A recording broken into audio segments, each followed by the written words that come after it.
Oi, Olá, Dayana, tudo bom? bom dia, Bom tudo dia, bom? bom te ver. Bom te É, ver também. o pessoal está entrando aqui na live, vamos esperar um pouquinho para a gente começar. Vamos. Mas antes de mais nada, queria super te agradecer por estar participando dessa live com a gente, falando de um tema que é tão importante. Eu falei dessa live para toda a minha família, para todos os meus amigos. Acho que a gente está vivendo um momento inédito, né? E a gente está tendo que aprender como lidar com ele. Nossa, mas tá um verde tão bonito atrás de você. Pois é, eu escapei aqui, eu saí da frente para ver melhor. Ai, que delícia. Como aqui, eu tô super feliz de participar dessa live também, né? Sendo professora da casa, fiquei super feliz de um convite, de falar um tema que eu venho praticando e poder também compartilhar com outras pessoas. Eu vim a Petrópolis no final de semana, vi eu, meu marido e minha filha, e eu nunca mais voltei para o Rio, eu tô aqui até Ai, que hoje. bom. Fique aí, fique aí. Pois Nossa, é, que aí eu tô na casa ótimo. da minha mãe, que tem jardim. E é ótimo, porque aí a Maia consegue pelo menos respirar um ar fresco do apartamento do Rio de Janeiro. A gente vai ficar num confinamento bem mais percebido, digamos A assim. natureza ajuda tanto, né? Depois a gente vai Ajuda falar muito. sobre todas essas estratégias. Mas o pessoal já está entrando, acho que a gente já pode começar. Então, queria de novo te agradecer por estar participando dessa live. Você que tem tanta experiência, né, com essa questão de gestão de conflito. Então, a Dayana é nossa professora no New Law, ela dá aula na nossa disciplina, nossa primeira disciplina, que é a disciplina de negociação. Ela fala sobre comunicação não violenta, dá aula sobre como lidar com as emoções, comunicação, expressão corporal e gestão de conflitos. A Dayana ela tem uma história muito interessante. Eu vou te pedir para contar um pouco dessa história, esse negócio de você ter morado no Japão, de você ter trabalhado no Complexo do Alemão, de você ter trabalhado na Tailândia também. Falar um pouco para a gente sobre isso, sobre a sua história, então se apresentar. Eu acho que eu não Tá. conseguiria fazer isso tão bem quanto você, porque é muita coisa, né? E falar para a gente um pouco sobre esse campo, porque a gente fala sobre gestão de crise, gestão de conflito, e as pessoas não conseguem entender muito esse campo como um campo científico. Então, do que a gente trata quando a gente está falando sobre isso, né? Então, conta pra gente um pouquinho, Dayana. Então, vamos lá, gente. Bom dia aí para todo mundo. Estou super feliz de estar aqui. Obrigada novamente. Eu trabalho na área de gestão de conflitos e prevenção de violência armada há 10 anos, no Complexo da Maré, junto a grandes organizações com metodologias específicas para isso, geralmente na área de treinamento e implementação da metodologia em campo. Então, ao longo da minha Uhum. trajetória de construção da minha carreira, eu já morei no Japão, na verdade, 4 anos da minha vida, 3 quando eu era pequitita, e depois eu voltei fazendo um intercâmbio. Pude fazer uma especialização também na Tailândia sobre estudos da paz e gestão de conflitos, entre Uhum. outras inúmeras formações acadêmicas que me colocaram no lugar onde eu estou hoje. E o curioso de morar no Oriente, principalmente no Japão, é que a consciência que eles têm de grupo é muito diferente da consciência de coletividade que a gente tem aqui. Enquanto no Japão, quando teve a tsunami, que era um cenário de Uhum. tragédia, eles se organizavam em filas para receber os alimentos, não pegavam mais de 3 unidades. Aqui no Ocidente, a gente vê um outro modus operandi do que seria o entendimento Uhum. dessa natureza humana, que gera um caos muito maior. Então, até quando a gente fala de gestão da crise, essa consciência do povo, essa consciência que está muito relacionada com a nossa cultura, também tem um papel e um impacto muito importante, né? Uma outra coisa que eu queria trazer é, trabalhando no Complexo da Maré com prevenção de violência, eu já me expus a muitas situações onde eu fiquei com muito medo de morrer, onde eu Uhum. me deparei com muitas incertezas, onde eu via helicópteros sobrevoando com as armas apontando para baixo e não sabia onde me esconder. Eu já dei de Uhum. cara com um caveirão, que é aquele, né, aquela estrutura da polícia militar quando faz as operações. Eu já tive que me refugiar em loja, enfim. Estou dizendo isso porque tanto eu quanto todos os moradores e pessoas que trabalham com questões humanitárias sofrem essa pressão da incerteza. Você não sabe o que vai acontecer naquele cenário, do medo, e a gente precisa estar o tempo inteiro trabalhando com isso. Quando a gente trabalha em situações dessa, até às vezes acontecem chacinas, e eu preciso, então, acolher esse grupo que acabou de viver uma situação de trauma e estresse. Então, eu tenho experiência de lidar com esses tipos de emoções difíceis em tempos de crise Uhum. para conseguir trazer, tentar trazer de volta para um centramento para a vida seguir. tá? Entendi. Então, quando a gente fala de gestão de emoções hoje, está um pouco relacionado com isso. Entendi. E vamos começar, então, mais diretamente o nosso assunto. Você acha que é mais interessante a gente começar falando sobre essas dificuldades que a gente está vivendo, sob a perspectiva individual ou coletiva? Você prefere começar por onde? Prefiro começar com o individual, porque a nossa ação no coletivo, ela perpassa o nosso interior. Então, quanto mais equilíbrio interno você tem, mais discernimento você tem sobre quais ações você vai fazer no coletivo. Se você está totalmente loucona aqui, você não consegue e suas ações certamente não vão contribuir. Então, Posso começar? Você quer Pode, perguntar claro. alguma coisa? Não, pode começar, depois eu falo. Uma coisa que é importante a gente saber, até para a neurociência, lá atrás, na construção do nosso cérebro primitivo, é muito difícil a gente viver num modo de incerteza. O nosso cérebro, ele quer ter certeza de alguma coisa. É muito mais na nossa zona de conforto é ter certeza. A incerteza nos desestabiliza. Então, quando eu vou para um lado da negação, eu tenho certeza que nada vai acontecer. Essa doença não existe, isso não vai me afetar, essas pessoas estão exageradas, porque é certeza de que nada existe. Isso é uma espécie de proteção. É o meu cérebro querendo me proteger do medo que é encarar a incerteza. O risco disso para a sociedade se eu acho que não é sério demais, eu não vou fazer um isolamento social, talvez eu não tome as medidas preventivas necessárias e eu posso acabar contaminando pessoas que estão no grupo de risco. O outro extremo da certeza eu tenho certeza que o mundo vai acabar, vai todo mundo morrer de fome, não tem comida para todo mundo, eu vou no mercado, eu acabo com todas as prateleiras, faço armazenamento durante 1 ano e as pessoas que são pobres, que não têm como armazenar comida, vão chegar no mercado e vai estar tudo esvaziado.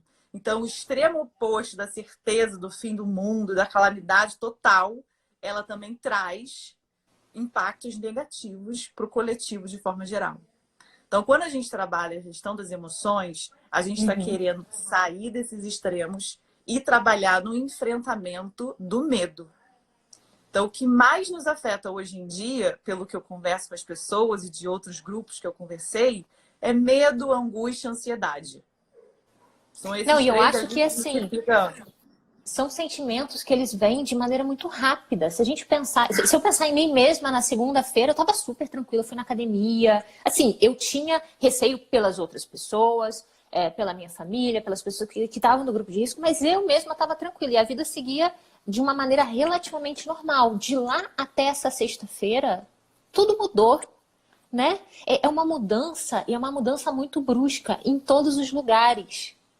Então é muito difícil a gente se acostumar com esse novo momento, né? Eu não sei nem se as pessoas que passaram pelas guerras mundiais, se elas tiveram que se adaptar e lidar com esses desafios da maneira como a gente está tendo que lidar, pela velocidade que essa situação se instalou, né? Não, e o mundo inteiro, né? É um mundo, literalmente, é um mundo inteiro paralisado e agindo também de forma coletiva para conter esse vírus. E o medo, ele é inerente à natureza humana. Não tem problema você sentir medo. E, aliás, é importante, na verdade, você ter consciência desse medo. Então, quando a gente trabalha em gestão de emoção, o medo, ele tem uma sensação, ele tem imagem e tem pensamentos. Você precisa observar isso. Sentir, primeiro você sente no corpo, né? Tipo, caraca, deu medo, tô sentindo uma coisa aqui. Aí vem imagens na sua cabeça. Vem imagens, os mercados estão vazios, minha conta bancária está vazia, eu sou autônoma, não sei se eu vou ter dinheiro, meus avós vão morrer da doença. Então, observa quais são essas imagens que vêm na sua cabeça, as sensações que estão acontecendo no seu corpo e esses pensamentos que estão vindo. Isso ajuda você a encarar o medo de frente. Porque se você nega o medo, é um extremo. Se você é dominado pelo medo, é outro extremo. Então, você observa, caraca, olha só, eu estou aqui sentindo medo, estou olhando isso, respirou. A respiração, a gente quando está com medo, nossa respiração ela fica mais ofegante. Então, ao longo do dia, vocês podem perceber que seu corpo ele começa a ficar um pouco mais tenso, mesmo assim, o dia inteiro. E sua respiração, ela fica mais ofegante. Então, é importante parar e respirar fundo várias vezes. Vocês vão perceber que só de respirar fundo, a gente reoxigena o cérebro e ajuda a eliminar as toxinas relacionadas ao estresse, cortisol, enfim. Então, como uma se a das gente coisas de estivesse gestão de se emoção... organizando. Isso. Uma Como das se a gente estivesse se coisas... organizando de fora para dentro, né? É. Então, parece, muitas coisas que eu vou falar aqui, elas são muito clichês no sentido que, teoricamente, a maioria das pessoas sabem. Só que as pessoas não fazem. Então, agora é o momento de colocar essa teoria de mindfulness, meditação, contato com a natureza, exercício. Gente, isso é real. Vai fazer exercício, tem um quartinho pequenininho na sua casa, tem um tapetinho de yoga. Vai pular, fazer polichinelo, fazer flexão. Tem um monte de vídeo no YouTube aí de exercícios funcionais. Isso vai te ajudar a ter um equilíbrio emocional. Porque libera, né? Exercício e movimentar o corpo é fundamental. Então, gestão de emoções, pode falar. É como se a gente tivesse que reorganizar a nossa rotina para esse novo momento, né? Uma rotina também daria segurança nesse momento. Quando você acorda e já fala, olha, quando eu acordar eu vou fazer algumas respirações, ou eu vou ler alguma mensagem motivacional, ou eu vou fazer uma oração, ou eu vou, sei lá, tomar um banho com sabonete que eu gosto. Pequenas coisas assim, mas que você sabe que vão acontecer ao longo do seu dia. Isso também te ancora de alguma forma. Com certeza, traz uma mínima de uma previsibilidade dentro dessa rotina num ambiente maior de incerteza. Eu estava até vendo uma live ontem com a Monja Coen, né? Que ela é maravilhosa. E eu indico que vocês sigam a Monja Coen e pesquisem sobre mindfulness. Mindfulness é uma meditação que fala sobre o estado de presença. O estado de presença é o que tira a gente desses pensamentos obsessivos de ansiedade. Tem muita coisa que a gente chama de pensamentos intrusivos, principalmente em pessoas que já sofreram algum tipo de trauma. Então, pessoas que já tiveram internada, que já tiveram alguma doença. O medo delas é muito mais real porque já foi vivenciado no corpo. Então, é mais comum que essas pessoas tenham pensamentos intrusivos, que falam, você vai voltar para lá, você vai ficar entubada de novo, você vai. Então, é muito mais difícil lidar com isso. Então, a meditação mindfulness, ou outra que você quiser, ela realmente te ajuda a trazer de volta esse centramento e sair desse estado de angústia. Quando eu tive o meu primeiro contato com essa ideia de mindfulness quando a gente estava em Harvard e meio que a faculdade, ela criou um programa, né? Porque os alunos eles tinham que lidar com muita pressão, com aquela pressão de estudo, aquele ambiente super competitivo. E aí eles criaram realmente um programa e você parava 3 vezes por dia, de manhã, de tarde, de noite, fazia 5 respirações naquele esquema de inspira o ar, 4 segundos, expira o ar, 4 segundos com o pulmão vazio, e isso realmente ajudava a te ancorar e a te acalmar mesmo, né? Foi uma política deles para todo mundo. E já existem tantas comprovações científicas. Antes de fazer a live, eu conversei com uma amiga minha, ela é pós-PhD em Mindfulness, é pesquisadora, assim, estava até na Tailândia agora fazendo uma pesquisa, e ela mandou um artigo dizendo sobre a aplicação de Mindfulness em relação ao tratamento das pessoas com muito medo do coronavírus, e é exatamente isso. Quando eu fiz minha especialização na Tailândia, uma das primeiras aulas era a questão de autocuidado, de meditação, de autoconhecimento. Então, esse momento que a gente para aquelas pessoas que já vêm trabalhando no autoconhecimento, é o momento de colocar em prática, ou em prova, ou em teste. E para as pessoas que não estavam fazendo isso, começar a fazer. Até porque eu acho que a outra questão também que a gente esbarra é que as relações agora elas estão muito mais próximas, às vezes, com pessoas, mesmo com mãe, com pai, com marido, com mulher que estão trabalhando. Agora está todo mundo no mesmo ambiente o tempo inteiro. Então, isso também chega uma hora que você fica, às vezes, pelo amor de Deus, eu preciso do meu espaço sem ninguém. E nem sempre é possível, né? Eu estava vendo até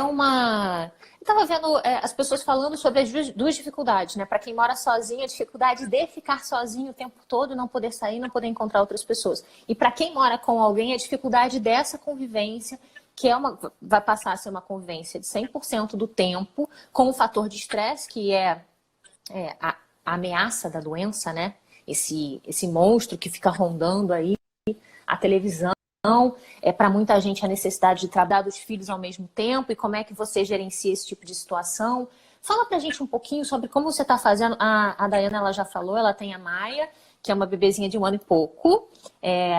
E também você trabalha ativamente, né, o tempo todo. Como é que você lida com essa situação? Como é que você está lidando aí nesses últimos dias com a necessidade de compatibilizar as atenções que uma criança tão pequena demanda, né? Demanda quase uma atenção permanente, com a necessidade do seu trabalho, enfim, fala pra gente um pouquinho sobre isso. É desafiador. É bastante desafiador. Aqui na casa da minha mãe, tem meus 2 avós que são bem velhinhos, que são grupo de risco, minha mãe, meu marido, a Maia pequenininha, eu e os cuidadores da casa. Então, são pessoas que vão fora de casa e volto, porque meus avós não podem ficar sem os cuidadores. Então, uma coisa muito importante na comunicação não violenta é a gente expressar o que a gente está sentindo, o que a gente precisa nesse momento e fazer acordos. Então, eu acordo de manhã, eu chamo meu marido e minha mãe, que são essa convivência mais assim, direto, e falo, gente, como é que vai ser o seu dia hoje? O que tem de muito importante no seu dia que não é negociável? O que tem no meu? O que tem no seu? Então, no meu, por exemplo, eu tenho uma live às 11 da manhã e eu tenho depois um grupo de apoio que eu organizei às 7h30 da noite. São esses 2 horários, eu preciso que alguém esteja com a Maia. E na vida do Eduardo, eu também tenho um call com fulano, beleza. Então, a gente tem que sentar junto dia a dia e planejar o que está acontecendo. Outro dia eu tava toda dura do pescoço. Falei, gente, eu não consigo carregar a Maia no colo hoje, porque eu tô ferrada do pescoço. Então a gente vai, tô cansada, tô sobrecarregada, preciso de apoio exatamente para ficar com a Maia. Então a minha mãe vai dizer, não posso, hoje tem que cuidar dos seus avós, eu tenho que... Então é importante colocar na mesa o que cada um precisa, como cada um se sente, para que no coletivo as decisões das ações sejam tomadas junto. Porque às vezes que eu não fiz isso, conflitou. Entendi. Conflitou e a gente falou, então vamos fazer diferente. Vamos aproveitar que o pessoal está entrando e até falar, pessoal, se vocês tiverem alguma pergunta, ou se vocês quiserem trazer a situação de vocês para a Dayana, eu acho que a gente trabalha bem com essa questão de exemplos, né? São exemplos muito concretos, as pessoas estão enfrentando dificuldades específicas. E eu vi que quem está na nossa live é uma grande amiga minha, Paula, que é casada com um grande amigo meu, que é o Beron. Ele é defensor lá no Ceará e ele estava com suspeita, fez o teste. Eles estão esperando o resultado e aí eles estão em casa, os dois. Ele está isolado num quarto, ela está isolada no outro. E aí fica essa situação. O que você fala para quem está assim, né? Que tem que conviver com esse nível de estresse. Tem uma pessoa que você ama que tem que ficar isolada e você também. Você fica com medo pela pessoa, com medo por você. Essa situação de incerteza, a gente sabe que os testes ainda estão sendo feitos, mas eles já estão acabando e parece, eu ouvi dizer que a orientação clínica daqui para frente seria só testar mesmo quando você fosse ter a necessidade de mudar o tratamento, né? Então, a nossa perspectiva breve é dos testes acabarem, a gente só testar quando tiver que fazer alguma coisa. Quando tiver com muita tosse ou dor no peito, né? Alguma coisa assim. Então, gente, é uma situação que a gente tem que saber lidar com desconforto. Porque eu tô com medo que o meu marido possa ter o coronavírus. Se ele tiver, possivelmente eu também tenho, porque o risco de contágio é muito grande.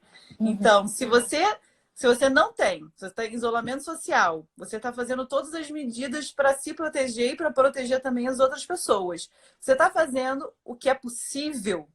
Começa a se isolar das inúmeras informações. Todos os grupos de WhatsApp que você entra é bombardeado de artigos, de vídeo, de áudios bizarros, de milhões de coisas. Então, escolhe uma fonte segura, alguém que você confia, segue lá a World Health Organization e vai lá de 2 em 2 dias e vê a situação. Esse excesso de informação gera muito estresse. Você fica toda hora, seu pensamento roda nisso. Então, você tem que buscar esse tempo que você está tendo em casa e fazer alguma coisa que te traga algum prazer. Lê um livro que você gosta, você vê um filme, conversa com amigos que moram fora, que geralmente você não tem tempo de conversar. Tenta trazer alguma coisa que seja viável dentro da sua realidade. Tenta sair do loop, porque quanto mais informação, mais pensamento intrusivo e mais ansiedade. E tenta meditar todos os dias. É enfrentar o medo e enfrentar a incerteza, sabe? Eu acho que agora você deu um conselho que é super importante. Acho que a gente precisa bater nele um pouco mais pela relevância, porque eu também vi muita gente falando isso, assim, de você tomar muito cuidado com as informações. Primeiro que tem muita fake news. Primeira coisa, mas também porque esse excesso de informação sobre a doença, ele faz mal pra gente. Ok que a gente precisa se informar, a gente precisa saber o que está acontecendo. Mas é o que você falou, uma vez por dia ou a cada 2 dias você se informa. Fora isso, saia desse loop. A Dulce, que também é uma grande amiga minha, ela é esposa do Bruno Barata, que é do New York, acho que você conhece o Bruno. A gente estava conversando hoje de manhã e ela me falou, Isabela, eu recebi a mensagem ontem de uma amiga minha que é médica. Poxa, eu não consegui dormir. E isso está acontecendo muito, né? As pessoas ficam com receio, pelos pais, pelos filhos, por si próprio, por todo mundo, porque a gente não sabe o que vai acontecer com a doença, porque a gente não sabe o que vai acontecer em decorrência da doença, porque já está tudo fechado, já está tudo acabando, o comércio, a economia, o investimento, o emprego. Daqui a pouco a gente não consegue mais sair na rua, porque ninguém está saindo na rua, então está ficando perigoso demais. Então, se a gente não para esse ciclo, a gente vai numa bola de neve de preocupação. E assim, eu posso falar por mim, né? Quando eu acordo de manhã e eu penso no meu dia, eu fico ok, porque eu gosto dessa rotina até, né? Você fica em casa, de repente desce, toma um solzinho embaixo do prédio sem sair, toma um suco, cuida das plantas, beleza. Mas quando eu boto e penso, poxa, meu aniversário daqui a um mês, será que eu vou conseguir comemorar? Será que eu vou conseguir ficar em casa por mais 30 dias? Desse jeito? Quando a gente começa a olhar muito longe, ou quando a gente começa a olhar para muita coisa, parece que é uma avalanche, né? Parece que a gente não vai dar conta. E o nome disso é um medo imaginário, né? É uma situação real agora e que o nosso cérebro, nesse estado de medo, ele começa a manifestar situações que não existem. Você não sabe se no seu aniversário você vai estar sozinha, mas a perspectiva de estar sozinha em isolamento do seu aniversário te traz dor e tristeza, porque não é o que você quer. Só que isso ainda não se materializou. Então, quando nossa mente imagina uma situação, a gente sente como se ela fosse real. É E verdade. assim, pode falar. Não, pode concluir. Depois eu vou voltar para uma coisa que a Maitê falou. Eu ia dar só um exemplo muito real, que quando eu era criança, eu queria assustar a minha irmã. A minha irmã sempre foi super corajosa. Aí eu falei, Priscila, quando você estiver dormindo, vai sair uma mão preta fantasmagórica debaixo da cama e vai te puxar. Aí ela, coisa ridícula. Eu fiquei anos com medo da mão preta que eu inventei na minha cabeça. Pra mim, ela ficou tão real e tão tangível, entendeu? Então, tô trazendo esse exemplo porque a gente faz isso. Deixa de ser uma mão preta, mas chega a ser o mercado vazio. Eu vou estar isolada para sempre, eu não vou ter dinheiro. A gente não sabe. Então, se tem medidas possíveis que você pode tomar para consertar uma situação, faça isso. Se não tem, aceita, respira e medita. Não há o que fazer. Depois eu quero até falar um pouco sobre a sua irmã, que ela está fazendo um trabalho muito interessante nessa época de corona. Mas eu queria voltar num comentário que a Maitê fez aqui. Ela disse assim, o medo é de se desconectar e perder uma informação importante, comer bola. Preciso estar alerta para saber a hora certa para tomar providência. E aí, o que eu diria para ela, sem ter nenhuma bagagem para isso, mas o que eu diria é, gente, se aparecer alguma informação importante, você vai saber. Ela vai chegar até você, né? Eles vão dizer em todos os lugares, você vai saber. Não vai acontecer nada que a gente precise agir agora para não morrer em 15 segundos, ou em um minuto, ou em um dia. Então, cuidado com o mal que você está fazendo para si próprio, por essa busca incessante de informações que poderiam hipoteticamente te ajudar no momento que a gente não tem muita solução para o problema, porque essa busca e esse mal-estar contínuo pode, inclusive, derrubar a sua imunidade, né? Você pode ficar mais vulnerável não só a isso, como a outras coisas. Exatamente. O excesso de ansiedade, na verdade, você está sendo contraproducente para a sua intenção de se manter saudável. Então, eu já comecei a não... Eu vejo que tem mensagem no grupo, mas eu não entro, não clico, não nada. Eu já escolhi minha fonte, que é minha irmã, justamente por causa do trabalho dela, e sigo ali e não fico vendo sempre. Se sair uma informação importante ontem e eu souber amanhã, isso não vai fazer grande diferença, porque eu estou isolado na minha casa anyway. A Maitê, ela continua aqui. Fico com medo de não conseguir comprar comida. Moro numa casa com 9 pessoas, incluindo idosos de 96 anos. Acho que tem muita razão para preocupação concreta, mas também tem muito pouco que a gente possa fazer, né? E aí, quando tem pouco que a gente possa fazer, aí a gente cai numa resposta para a Brumidala, que conhece, ela continua dizendo o seguinte, o desconhecido também me preocupa, não ter certeza de até quando será. Eu acho que muito do nosso medo é essa sensação de perda de controle, né? E a perda de controle é uma coisa que a gente tem que aceitar na vida, eu acho. Não só nessa crise, mas em tudo. A gente não tem controle mesmo.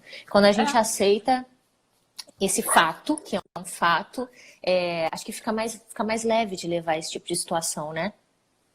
A gente precisa, o que eu vejo outras pessoas falando, como a própria Monja Coen, pessoas do budismo, da filosofia oriental, é aceitar a situação do jeito que ela é. Quando você aceita a situação do jeito que ela é, você passa a ter mais discernimento da forma de agir. Eu vi uma informação sobre os mercados dizendo não há crise de abastecimento. Não há crise de abastecimento. Porque se todas as pessoas saíram correndo e comprarem tudo que tem na prateleira, pode ser que tenha. Mas se as pessoas forem coerentes e cada um comprar o que precisa, a vida vai seguir com o abastecimento de comida como se segue. Talvez faltem algum tipo específico de alimento, mas ninguém vai passar fome. Então, essa crise alimentar, ela não existe. É Existem verdade. pessoas panicadas comprando a prateleira É. inteira, entendeu? Aí a gente cria um problema, né? Exatamente. A gente cria o problema que a gente está com medo de viver. E é O meu né? Uhum. Tá. Da mesma forma que a sua irmã e você, eu tô recebendo muita informação pelo meu primo, que é médico. Ele tá aqui assistindo a live, é o João Vitor. Ele colocou Ah, assim: legal.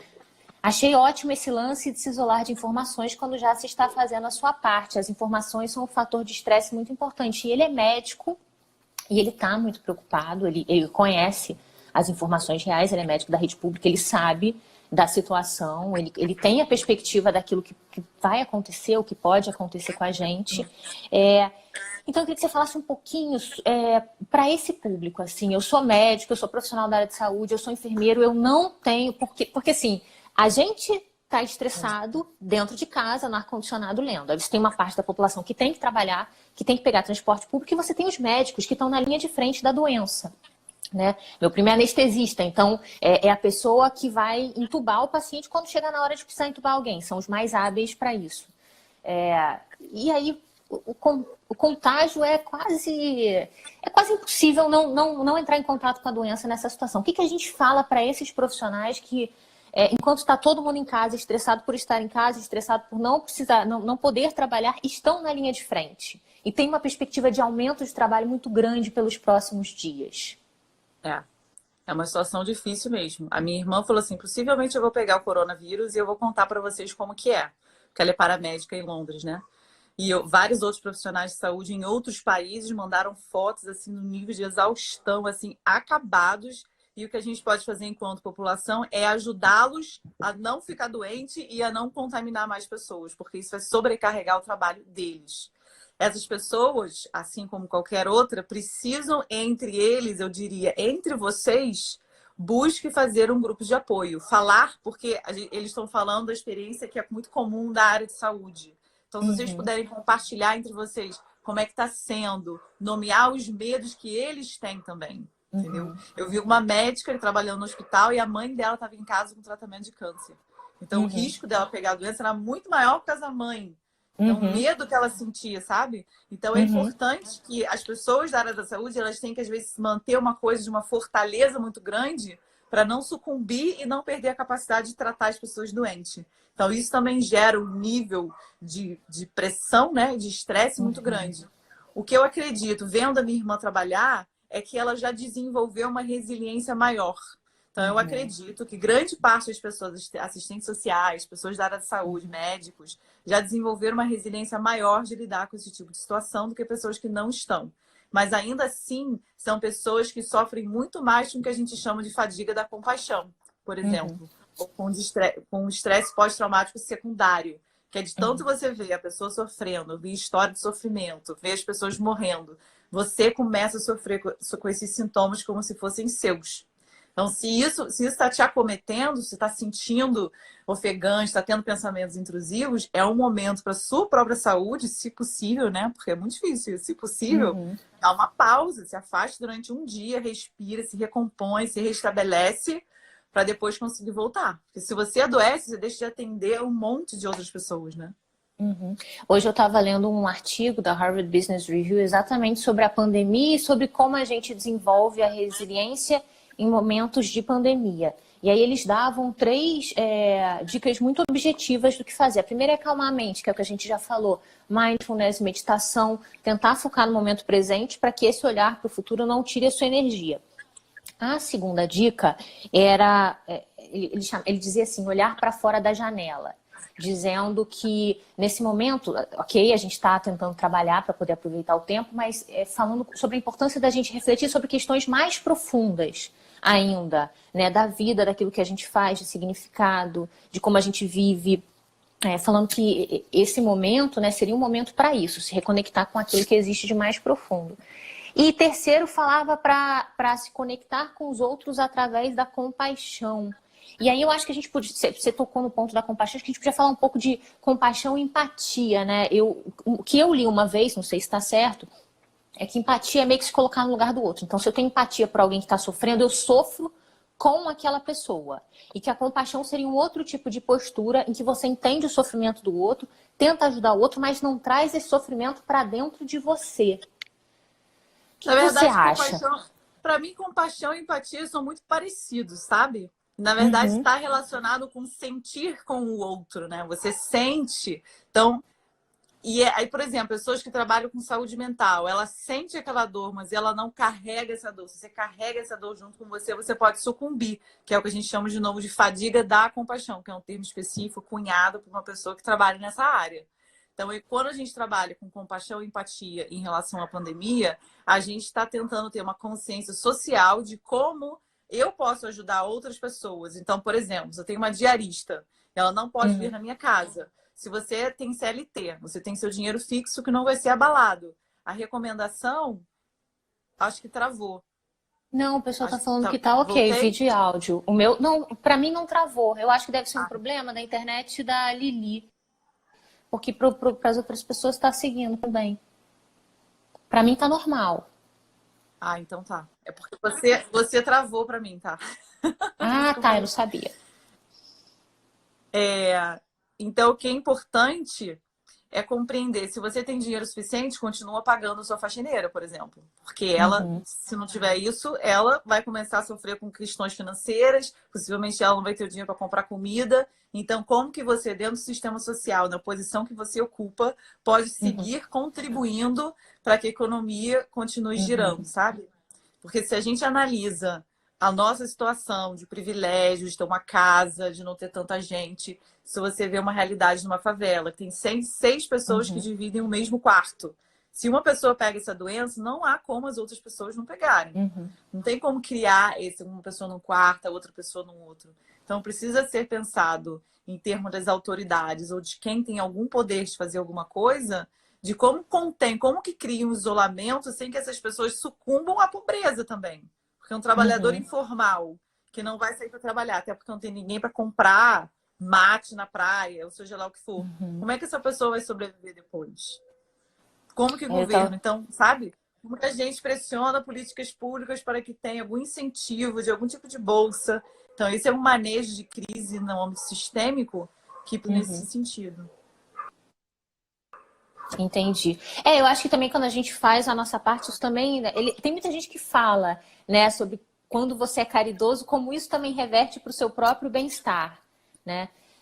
Eu acho que é um Uhum. alento saber que a gente está podendo fazer alguma coisa para melhorar a situação, ou pelo menos para não piorar. E eu acho que não deixa de ser o nosso dever mesmo, como cidadãos. É, o meu primo está falando, existe um movimento de fomento a pequenos comércios, especialmente mercadinhos, restaurantes, muito bom. É bem importante que a gente esteja atento, né? Porque quando isso passar, a gente quer continuar como a gente estava antes, né? A gente não quer que essas pessoas não consigam seguir com as suas atividades, a gente quer tentar voltar à vida normal, né? É É, isso.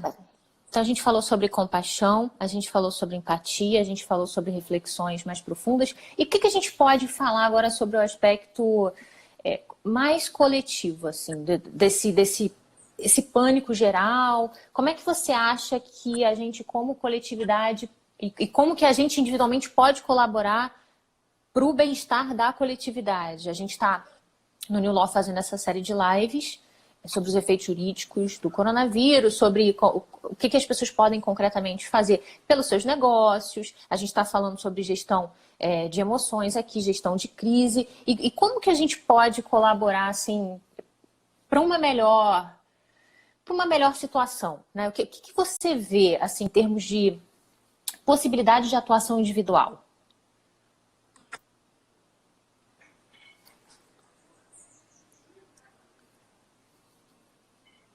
O Edu tá falando, vamos ter Estão me prejuízo hoje ouvindo? após essa pandemia, principalmente danos emocionais. Agora voltou, deu uma cortada, mas voltou. Tem algum problema com a conexão daqui, eu acho. Mas a gente está te ouvindo. A gente está te ouvindo. Tá? Então eu vou continuar falando, qualquer coisa você faz um sinal. Então tá. Tá bom. Então, gente, quando a gente pensa numa gestão de crise sistêmica que está acontecendo aqui, é importante a gente pensar que a sociedade brasileira, especificamente, ela é uma sociedade desigual. Então, pessoas serão afetadas de maneira desigual. Quando a gente fala da favela, que eu falei agora, do Complexo da Maré, do Complexo do Alemão, de tantas outras, e quando a gente fala de perfil de pessoas que ganham bastante dinheiro, que não vão ser afetados pela crise, porque tem CLT, você que está nesse perfil específico, você tem um poder nas suas mãos de conseguir continuar alimentando essa economia de alguma forma. Como eu falei antes, continuar pagando sua faxineira que não está indo, continuar pagando sua babá que não está indo, consumindo cursos online de pessoas que são autônomas e ainda pequenas para conseguir gerar essa economia que faça sentido para você também, obviamente. Agora, tem algumas coisas que não estão no nosso alcance, eu acho, de indivíduos da gente fazer, a não ser que a gente pressione a política e as pessoas responsáveis, as autoridades, para fazerem. Então, eu vi agora, eu não sei o quanto que isso é verdade ou não, acredito que seja, que a conta de luz e gás e água não vão ser cobradas por 2 meses. Foi a última informação que eu vi. Então, isso eu acho que é uma atitude. Isso eu acho que é uma atitude importante, por exemplo, pensando nas pessoas que são autônomas e que isso realmente vai fazer um impacto positivo, sabe? Agora, e essas pessoas que já estão ali na linha da pobreza, como que a gente pode fazer? Porque dali vem, esse contágio vai continuar acontecendo, porque essas pessoas não conseguem fazer o isolamento social com a mesma qualidade. Então, as autoridades do Brasil, pensando num país desigual como é a nossa sociedade, como é a sociedade brasileira, precisam pensar em medidas que vão proteger a todas as pessoas.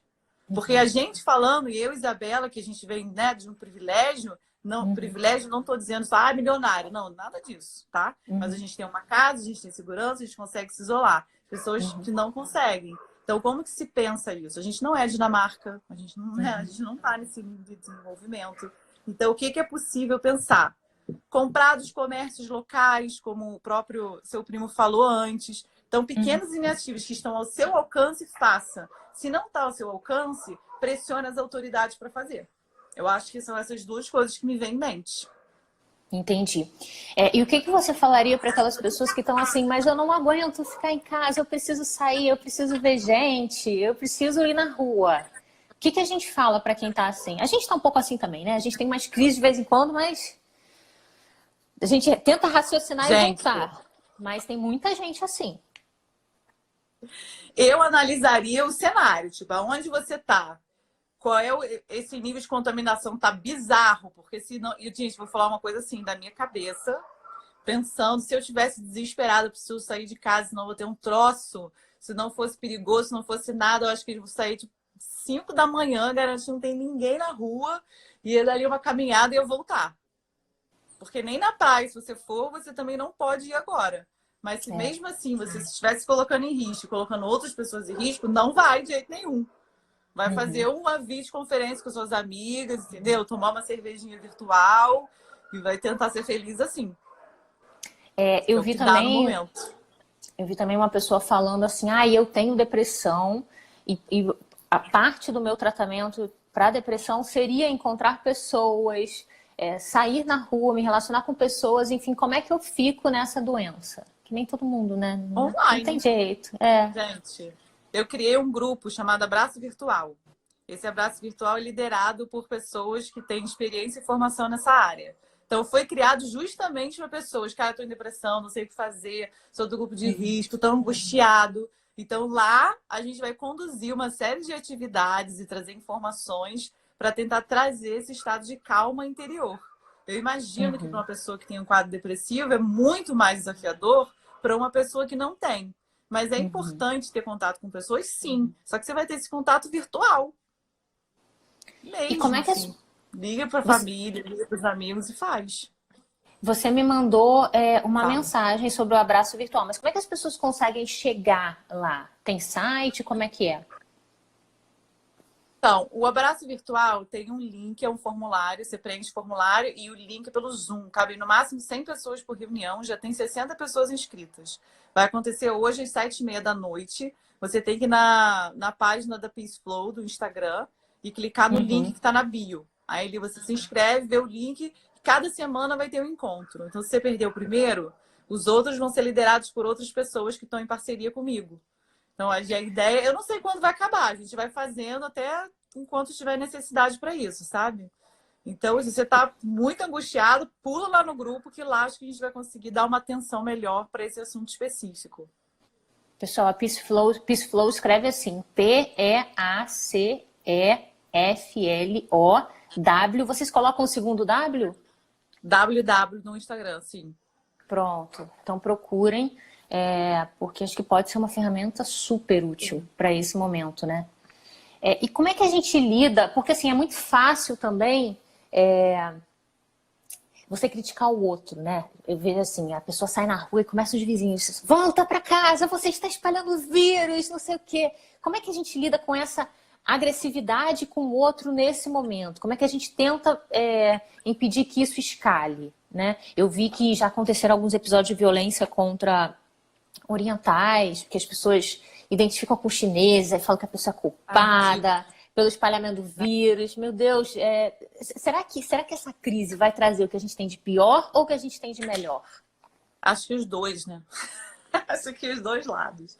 A culpabilização é uma falta de autorresponsabilidade. Assim, você quer culpar as outras pessoas, está em negação.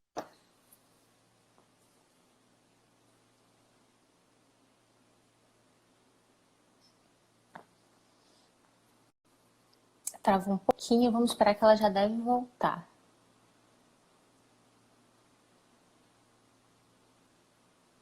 Voltou?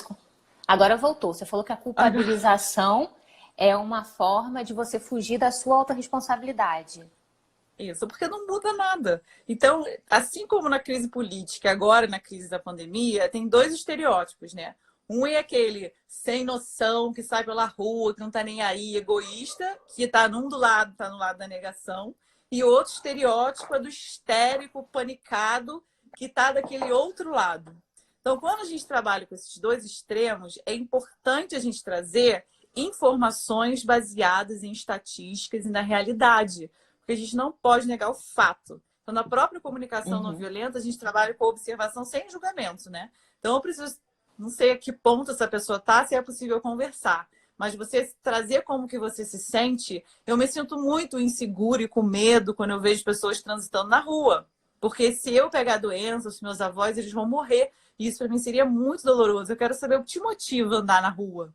Você, por quê? Então, trazer um porquê, isso ajuda você a começar um diálogo. Porque se você só acusa, se você tem noção, tá na rua, ele vai gritar de volta, sou histérica, não está.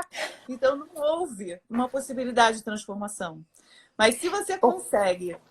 Eu ia te pedir, Daiana, só para... Isso. Eu ia te pedir depois só para voltar no conceito de comunicação não violenta, que é um conceito que a gente ainda não tem acesso no campo do direito. Então, acho que boa parte do nosso público não sabe o que é isso. Então, se depois você puder voltar nesse conceito, falar um pouquinho sobre o que é comunicação não violenta, quando que a gente pode usar e as principais ideias envolvidas nisso, acho que vai ser muito útil para o pessoal.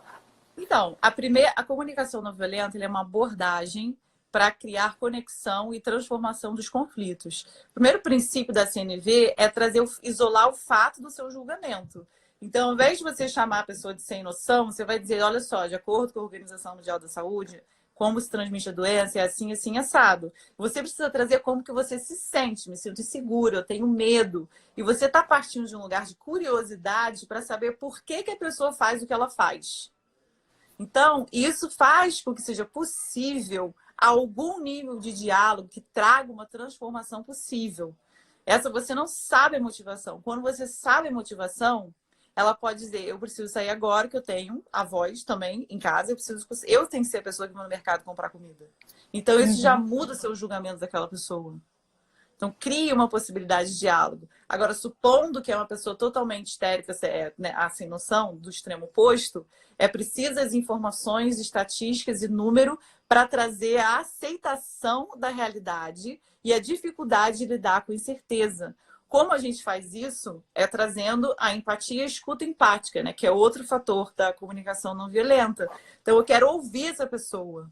Você não está entendendo os fatos, você também está com medo que isso possa te afetar, por que você está agindo assim? Então, isso cria o nível de diálogo. A necessidade de todas as pessoas comuns nesse momento é a necessidade de segurança. É necessidade de certeza, necessidade de zelar, né? Então, as comunicações, elas podem partir por aí. Porque essa pessoa que não está fazendo isolamento social há de ter alguém com quem ela se preocupe também. Será que ela não está compreendendo todo? Então, a comunicação não violenta pode contribuir para chamar essa pessoa para mesas de conversa nesse sentido. E também ouvir dela para saber, será que eu não estou na margem das pessoas que estão totalmente em pânico? Será que existe aí? Aonde que eu estou, né? Então, essa conversa permite entender o lugar da onde cada pessoa está falando. Faz sentido? É que a Faz comunicação muito. não violenta é tanta informação que às vezes é Faz difícil muito. dizer isso. Mas vocês conseguiram entender, né, pessoal? A gente está falando aí de técnicas, acaba sendo um conhecimento que é muito empregado nas negociações, principalmente nas negociações difíceis, que a gente pode começar a aplicar no nosso dia a dia, porque neste momento de pandemia, todo mundo é envolvido numa situação em que o comportamento de um afeta o comportamento do outro. Então, a gente pode usar essas técnicas de comunicação não violenta para conseguir se relacionar com as pessoas da nossa casa, com o nosso vizinho, para evitar que haja uma escalada de conflito. Sim. Quando não necessariamente existem nem comportamentos opostos, né? Quando a gente entende verdadeiramente a situação, a gente pode até compreender o outro, entender as razões pelas quais o outro faz aquilo. Daiana, você fala muito da girafa, né, nas suas aulas. Fala um pouquinho pra gente do que é isso da girafa e como é que os ensinamentos da girafa podem ajudar a gente nesse tipo de situação. Gente, a girafa, ela é o arquétipo da comunicação não violenta. Então, quando a gente fala, vamos falar girafês, já é essa comunicação vindo do entendimento de quais são as suas necessidades, de como você se sente, do que você saber fazer um pedido claro, do não julgamento. E quando a gente fala lobo, é o contrário, é a pessoa que está julgando, que está criticando, que está culpando, que está, né, estereotipando. Então, por exemplo, eu vi um filho crescido já, com quase 40 anos, falando com a mãe, que deve ter seus 70, mora em cidades diferentes, e ele muito preocupado com a mãe. Então, ele vira para a mãe e fala, mãe, você não vai sair ao mercado, você não pode ir ao médico, você precisa ficar em casa, precisa se proteger. E a mãe do outro lado fala assim, eu vou continuar fazendo tudo que eu preciso fazer normalmente. E o filho surtando do outro lado, não vai não. Você não pode fazer isso. Você pede para sua outra filha ir lá e no mercado comprar, porque você é grupo de risco, porque não sei o que. Ela falou assim, mas eu preciso fazer as coisas. Então eu falei, olha, você precisa se comunicar de uma outra forma. Você precisa falar desse lugar de preocupação. Dizer, mãe, aí é como a girafa falaria. Ele falou como lobo. A girafa falaria, mãe, eu estou muito preocupado. Você já viu as estatísticas? Você está compreendendo o que é um grupo de risco? De acordo aí, trazendo objetividade e fatos. De acordo com o grupo de risco lá, você está no grupo de risco. Você pode pegar uma contaminação e pode ser que você venha ser internada e quem sabe até falecer. Você imagina isso? Eu estou muito assustada. Como é que você acha que a gente pode fazer juntos para criar uma estratégia para que você fique mais protegida? Então, isso possivelmente seria muito mais fácil de ouvir para a mãe a nível de preocupação do filho e ela parar para pensar e falar, tá, como será? Então, ela está sendo puxada para a conversa e não falando, vai fazer, não vai fazer. Então, a maneira como a gente traz essa preocupação para as outras pessoas, e que eu vejo muito aí o conflito de gerações também, ajuda nessa conversa familiar, sabe? A Malu tá falando que a mãe dela de 83 anos está agindo assim, então acho que é hora de tentar adotar essa estratégia, né? Mudar um pouco, porque de alguma forma você pega a pessoa que seria um objeto de uma determinação sua e coloca ela como co-sujeito para decidir o que vai acontecer na vida dela também, né? Ninguém quer que outra pessoa externa resolva o que você pode fazer, o que você não pode fazer. É muito desconfortável, né? Eu estava pensando, Daiana, a gente tem mais no máximo 10 minutinhos até o Instagram derrubar a nossa live. Eu pensei da gente dar algumas dicas concretas para as pessoas de coisas que elas podem fazer para ficarem melhor nesse momento. E aí até convidar o pessoal que está ouvindo a gente a compartilhar também o que eles estão fazendo. Acho que eu posso começar falando de mim um pouquinho. Eu também estou que nem todo mundo, né? Eu sou uma pessoa que tem muita energia. Então é muito difícil para mim ficar presa em casa. Então eu estou fazendo algumas coisas, assim. Eu estou tentando reduzir o café, tomando chá o tempo inteiro. Que é difícil, porque eu adoro café. Eu comprei esse livrinho chama Exercícios para a Alma. Tem umas dicas, assim, em cada página tem uma dica, que é mais uma coisa para te ancorar. Tem muito livro bacana nessa linha, né? Alguns de meditação, alguns que trazem reflexões, alguns que propõem exercícios. Falando de exercício, eu estou fazendo exercício em casa também, porque eu preciso me cansar, senão eu não consigo dormir. Estou tentando manter a minha rotina de sono, dormir no horário certo, acordar no horário certo, beber muita água. Estou comendo igual uma louca, mas ok, porque eu acho que ok também. Eu vejo muita gente se lamentando, mas, gente, acho que válvula de escape para ser válvula de escape. Ninguém vai morrer se engordar 1, 2, 3 quilos durante esse mês, depois a gente compensa. Eu acho que é bom ter uma válvula de escape, né, de alguma maneira, né? Eu não vou, me entupir de colesterol nem nada, mas acho que a gente precisa aceitar também o que está acontecendo e que algumas mudanças vão acontecer, né? Não dá para a gente manter a rotina que a gente tinha porque é simplesmente impossível. Estou cuidando das minhas plantas, que eu acho que a natureza também ajuda. Cuidando de mim também. Hoje eu botei as plantas para tomarem sol, depois eu falei, acho que eu vou me colocar para tomar sol também, que nem eu fiz com as plantas, acho que vou fazer comigo.